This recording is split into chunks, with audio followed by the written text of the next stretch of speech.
like to begin by telling you a story. January 12th, 2010 was my 22nd birthday.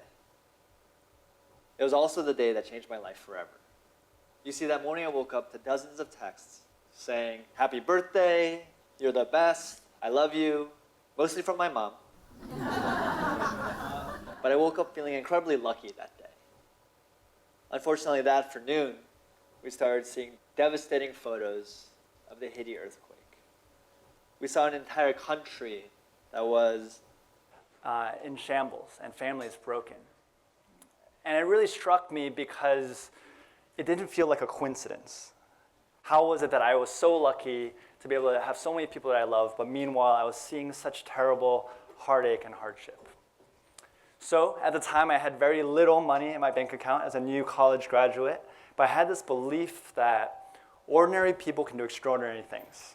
So like any reasonable, logical person, I decided to grab my guitar and several of my friends and go to a New York subway stop to sing and busk to raise $100 for Haiti. Now, if you've ever heard me sing, you know this is a terrible idea because I'm the worst singer. Imagine a cat that is drowning singing a doll. That's better than me.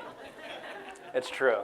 But the people of New York were incredibly kind to me, very generous. We raised about $80.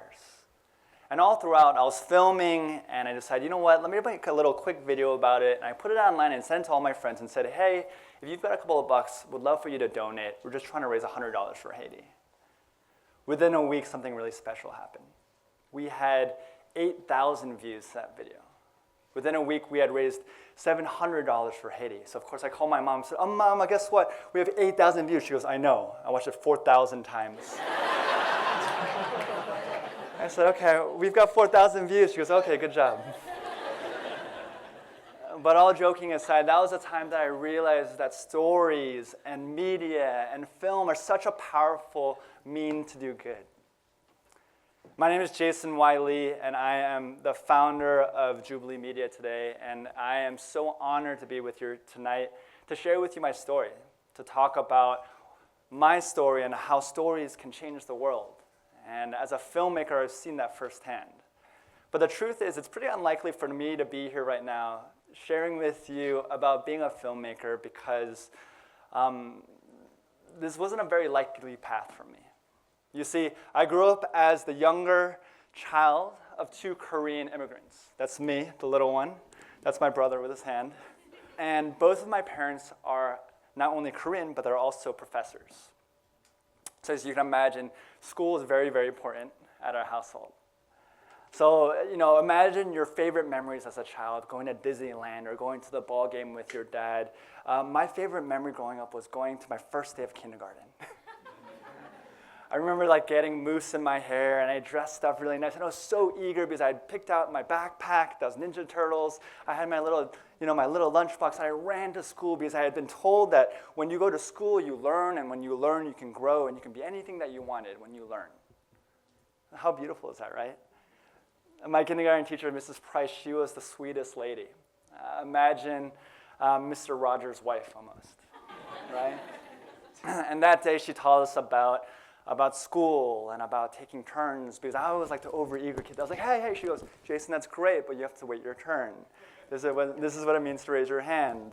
So I was practicing this quite a bit. And I still distinctly remember the very first day of school, she said, this is what your homework is for today.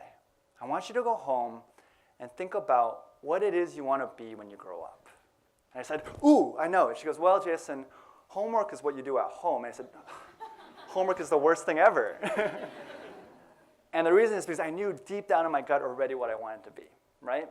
You've got all these dreams when you're growing up. I knew exactly what I wanted to be. So I ran home, and I remember I couldn't sleep because I was so excited to share with Mrs. Price and all my new friends what I wanted to be when I grew up. So I ran back to school the next day.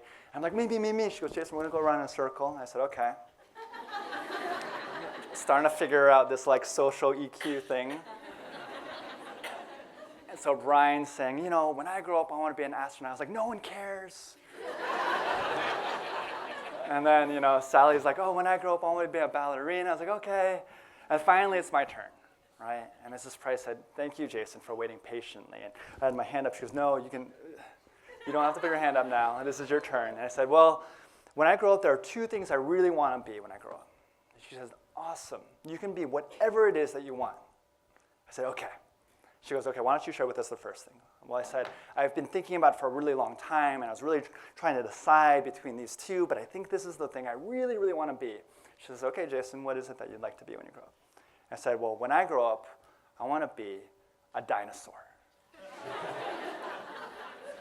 And she looked at me and she said, okay. And I said, you said I could be whatever I want. She goes, yeah, but maybe it's good to have a backup plan. I was like, yeah, you're right. Okay, that's sensible. She said, Jason, what's the second thing you'd like to be when you grow up? I said, well, when I grow up, if I can't be a dinosaur for whatever reason, I want to be a policeman. And she said, oh, that's so wonderful. Why do you want to be a policeman? And I said, well, when I grow up, I want to fight bad guys. I want to fight for justice. I want to help other people. And she said, that's so wonderful, Jason. What a noble profession. And I was so proud, right? That day, our activity at school was we were all supposed to draw what it is that we wanted to be when we grew up. So Brian is drawing this huge astronaut, like him in the moon. And Sally's drawing herself as a ballerina.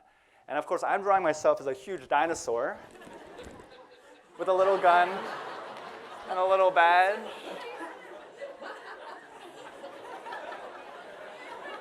Yeah, a boy can dream, right? And I was like, this is so amazing. I can be whatever I want when I grow up.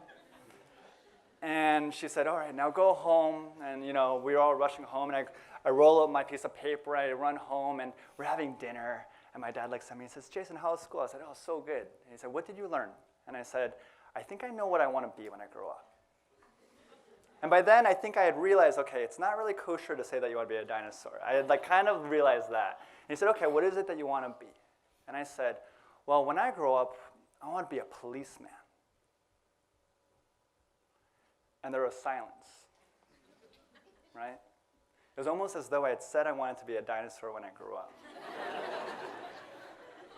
There was silence, and my dad, he took a spoon. I remember so vividly, he set it down, and he looked at me. He said, Jason, I love you. When you grow up, you're not going to be a policeman. And I said, why not? He said, I want you to have a good career. I want you to have a respectable career where you make a lot of money and you're very secure so that you can take care of your family, right? And I don't think my dad's intention that day was to crush my dreams, but it was so weird to hear him say that because all of this time I'd heard over and over and over again, you can be whatever you want when you grow up. But here was my hero, my father, who I loved dearly, and he was saying, no, you can't. And it wasn't at that moment, but I think it was in a couple years during that time when I started to realize actually there were a couple of things that I could be when I grew up. There were 4 things I could be when I grew up. Can you imagine what those were? I could be a doctor. I could be a lawyer. I could be an engineer. Or I could be a businessman, right? And it wasn't that someone had sat me down and said, Jason, there's only 4 things that are respectable and well-earning. No, it wasn't like that. It was society had told me, no, no, no, no. These things are too risky. These things are too difficult. These things, you're going to be a poor starving artist or a poor starving ballet person or someone who wants to be on the moon. These are the things that you should do. So I started to say, okay, I can do that. And at some point, I began to realize this was a secret to success. According to my parents and according to the world, the secret to success was this. Man, I'll let you in on the secret. It was do really well in school. Get into a really, really good college, preferably an Ivy League school, preferably Harvard. Get a good job. Make a lot of money. Marry a beautiful girl or boy. Have a family. Retire. Then you will be happy. Right? We've never heard that being said, but you know that that is the message that we've heard, right? Does that resonate? So I said, okay, I can do that. That sounds pretty simple. Not simple, but I think that's very clear to me. I'm very type A, so I was like, okay. So I went to school thinking, you know what? Okay, I just need to get into a good school, Ivy League school. What are these schools?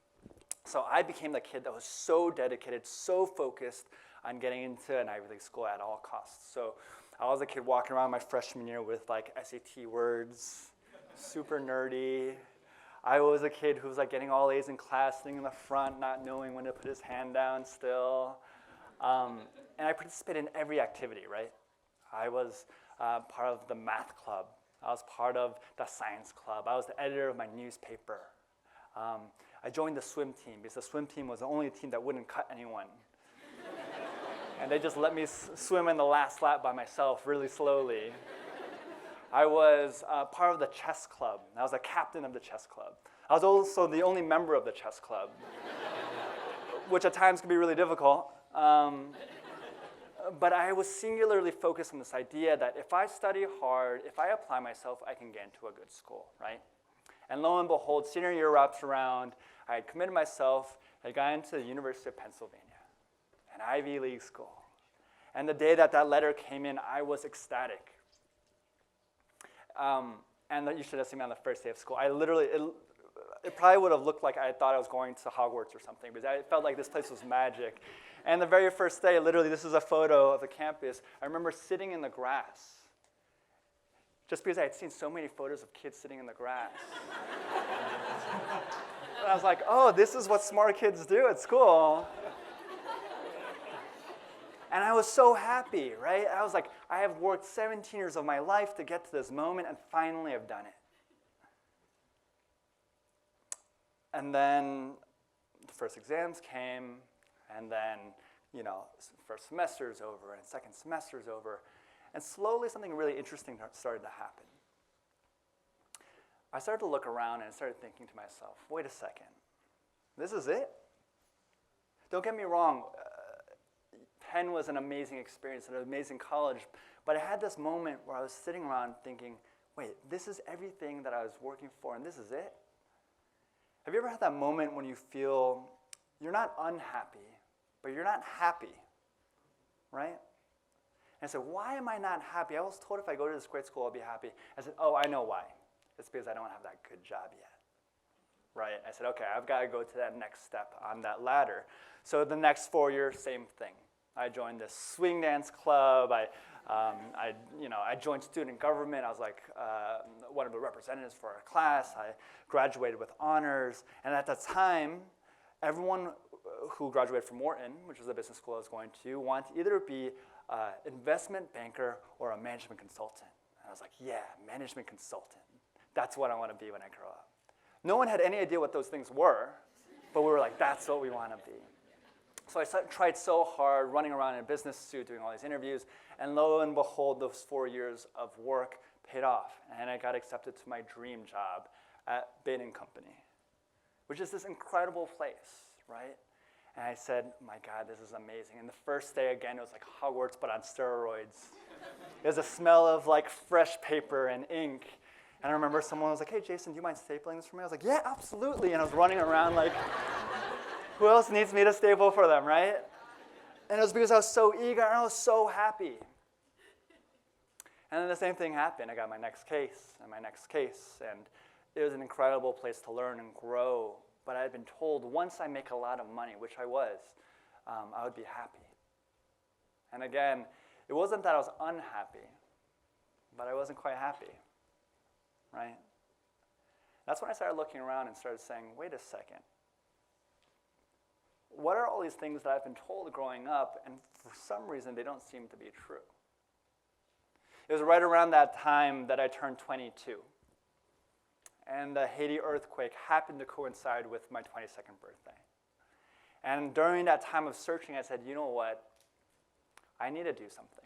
So that's when I went to New York subway stop. We made this video, and it started getting shared widely. So soon after, I said, you know what? Just on the side, just for fun, I'm going to start making videos and putting it onto YouTube. Let's see what happens. So I started making videos, and slowly they got more and more traction. Videos went from thousands of views to tens of thousands of views. Eventually, I convinced my older brother, Eddie, who you saw, to join me as well, and he was working at the White House at the time, right? He had graduated from Harvard, very overachieving kids. And we said, you know what? And I asked my best friend, Eric, who was at Harvard Med School, to join me too. And so every night what we would do, and we were all in different cities, right?